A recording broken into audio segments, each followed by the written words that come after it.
And Lieutenant Governor Kathy Hochul is with us now, her first live interview as the incoming governor of New York. Madam Lieutenant Governor, good morning. It's good to have you with us. Good morning. Thanks for having me on today. Well, you'll be coming into office under extraordinary circumstances. You've got a full plate, but one of the issues is going to greet you right at the door, which is this toxic culture. You have vowed to change it.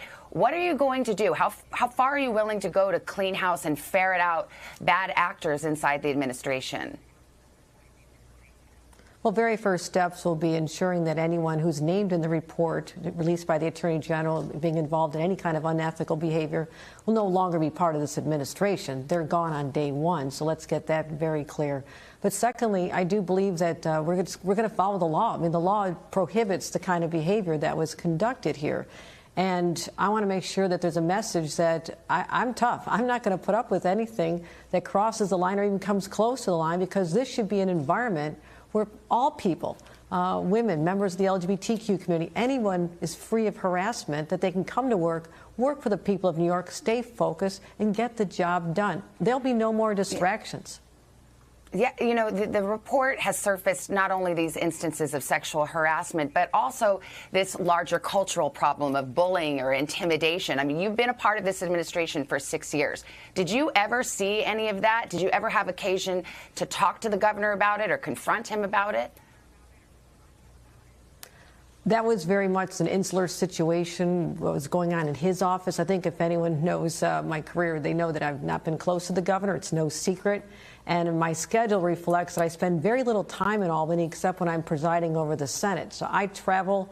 I've been the chief advocate, the chief spokesman for this administration, championing causes all over the state. So I've not been in the rooms when this has happened, and it is actually sickening to me to see this surface. And my heart goes out to the young women in particular who've been toiling in this environment, and they need to know that they are welcome in my administration. I will respect them. And I have worked as an administrator and executive in many situations and had many staffs.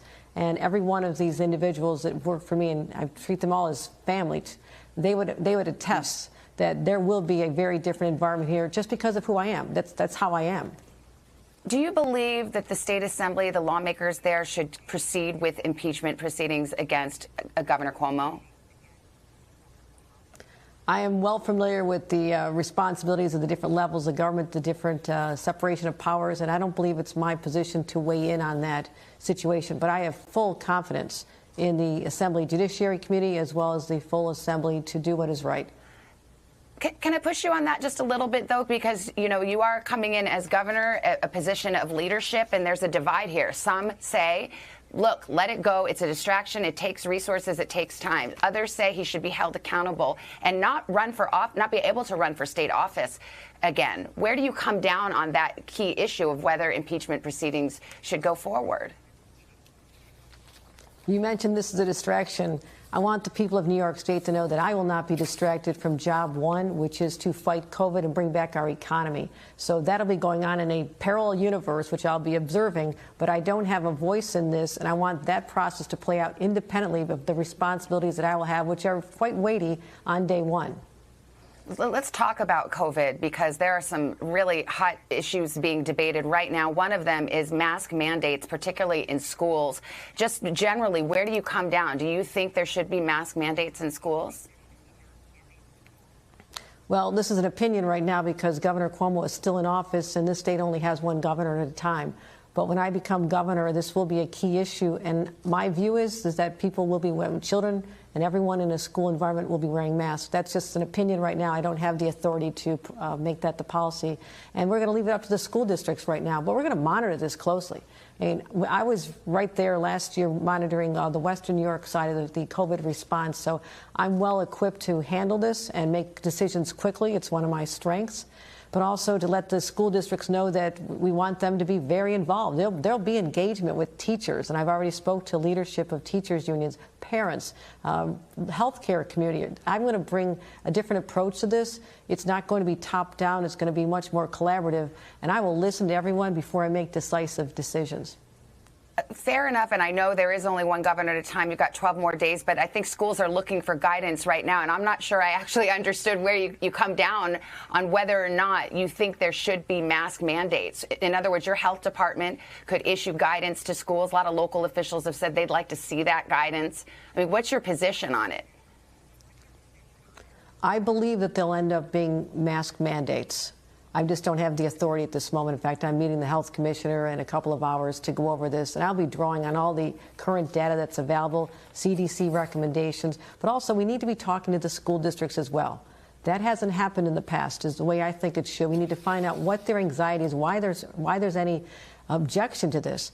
And I believe that this is going to have to be the way we go to make it a safe environment for everyone to feel we get back to school. And that is my #1 priority. Children have to be back in school. We cannot have this continuation of this hybrid or work from home situation anymore if we can avoid it. But again, these decisions that I'm talking about today, or my opinion today, may have no bearing if this variant spirals out of control. I'm watching those numbers like a hawk, and we'll have metrics that determine when we take a different course. We'll be flexible. There will not be a decision made now that may even hold in a couple of weeks, because I don't know what the variant is going to do or any new variants. But that is the job of a governor, to make sure that we have that data and make the right decisions for New Yorkers. And before I let you go, you are finishing out Governor Cuomo's term. Will you run for your full term in your own right next year? Yes, I will. I fully expect to. I'm prepared for this. I've led a life working in every level of government, from Congress to local government. I am the most prepared person to assume this responsibility, and I'm going to ask the voters at some point for their faith in me again. But right now, I need their faith, I need their prayers, and I need their support to make sure we get this right. And I'm confident they'll see that I fight like hell every single day. It's how I'm hardwired, and I'm looking forward to this challenge, and I won't let New Yorkers down. Well, best of luck to you in this important work. Incoming New York Governor Kathy Hochul, thank you for your time this morning. We really appreciate it. Thank you.